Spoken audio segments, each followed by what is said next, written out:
Hello tout le monde, c'est Anissa de News Monkey. Donc ici on est à Palma de Majorque, plus précisément sur le voilier de Thomas de Dorlodot, le grand sportif de l'extrême, ainsi que le voilier de sa compagne Sofia.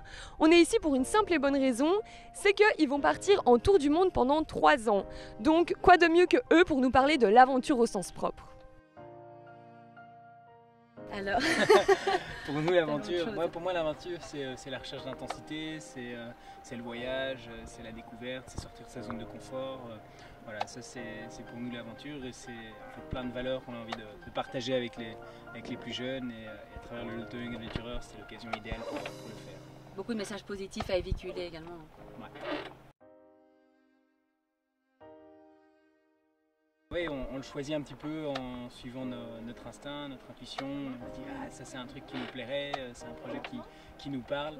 Allez feu, on met de l'énergie là-dedans et on se fixe des objectifs pour le réaliser. Donc c'est vraiment cool de voir un projet qui naît d'une idée au départ et puis qui finalement prend forme. Se concrétise petit à petit. Alors le concept du Loto Young Adventurer, c'est en fait très simple. Ça fait 3 ans maintenant qu'on a lancé ce projet. L'idée c'était d'accueillir des jeunes avec nous pendant une semaine d'aventure, quelque part en Europe. Et là c'est la 3e édition, on a emmené pendant une semaine 4 jeunes autour de l'île de Majorque sur le bateau Surge Project et pour vivre un paquet d'aventures. Donc ils ont fait de la plongée, du canyoning, du parapente, du VTT, un paquet de trucs différents et voilà, l'idée c'est de les emmener un petit peu repousser leurs limites et se challenger. Ça s'est super bien passé.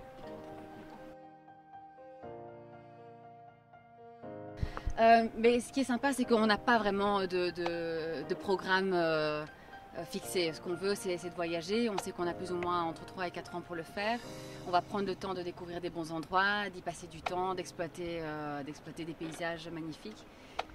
Ouais, l'objectif, c'est vraiment de partir sur un tour du monde pendant 3 ans, de se laisser porter par le vent et par les saisons. Et puis on a un bateau qui est plein de matériel de parapente, qui est équipé de matériel de production et de partager un maximum avec le plus grand nombre via Facebook, Instagram, voilà, les réseaux sociaux, YouTube et autres et d'essayer de revenir avec du contenu exceptionnel.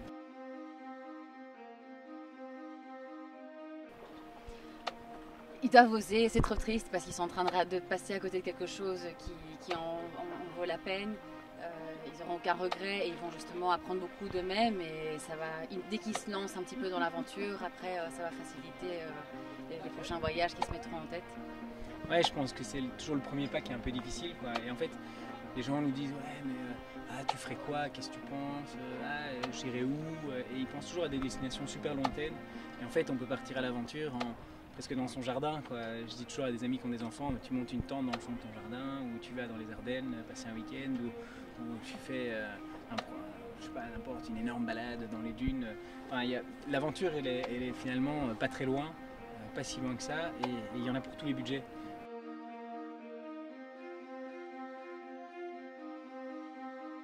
Moi j'ai passé 60, j'ai arrêté de compter vers 62 ou 63, c'était il y a déjà quelques années. Je sais pas, je dois être à 65, 66 pays, quelque chose comme ça, et toi tu dois être très loin. Non, ça, une vingtaine. Une trentaine. Donc ça va vite, hein, le monde est pas si grand que ça en fait. Mais assez grand quand même. À part la Belgique. Ouais. Moi j'adore l'Argentine qui est mon pays natal. Je trouve super, il y a tout ce qu'il faut, la plage, les grands espaces, la montagne, le désert. Après j'aime bien aussi les pays comme l'Espagne qui sont très accueillants, très chaleureux aussi. Je pense que chaque pays a un peu une petite facette de soi qu'on aime bien. Ce qui est sympa justement, c'est de pouvoir bouger et d'aller les voir de temps en temps et pas se fixer à un endroit précis. J'aime beaucoup la Nouvelle-Zélande pour la nature, la Patagonie aussi, le sud de l'Argentine, le sud du Chili, c'est sublime. Mais je dirais que chaque pays apporte son lot de surprises et en fait il faut aller partout. C'est notre objectif en tout cas.